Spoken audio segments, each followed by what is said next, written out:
Պաղեստինի Ալ-Զավայդա քաղաքի վրանային ճամբարում է ապրում պաղեստինցի ֆուտբոլիստ Մահմուդ Սալմին։ Ոչ հեռու անցյալում նա խաղում էր Պաղեստինի ազգային հավաքականում, գոլ էր խփում, երազում մեծ ֆուտբոլի մասին։ Այսօր Սալմին ուրիշ իրականությունում է ապրում։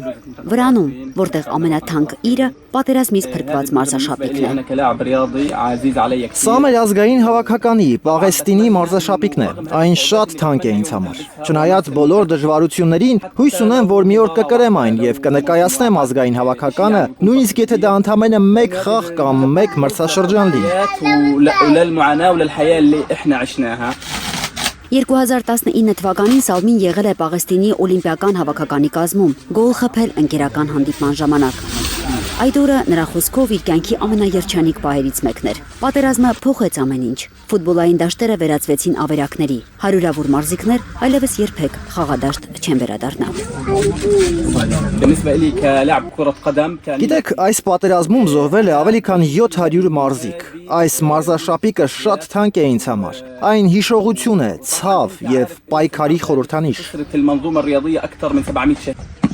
Այսօր, երբ աշխարհի լավագույն ֆուտբոլիստները պայքարում են նոր գավաթի համար, Մահմուդ Սալմին պայքարում է ընդամենը մեկ հնարավորության համար՝ կրկին վերադառնալ խաղադաշտ։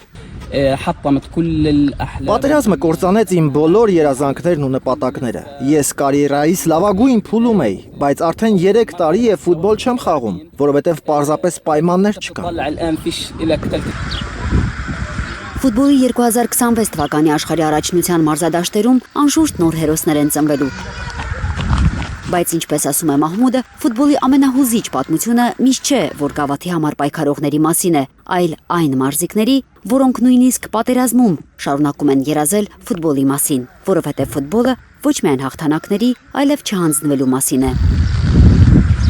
Ծովինար Բարխուդարյան, Անի Ղանդիլյան, Հայլուր։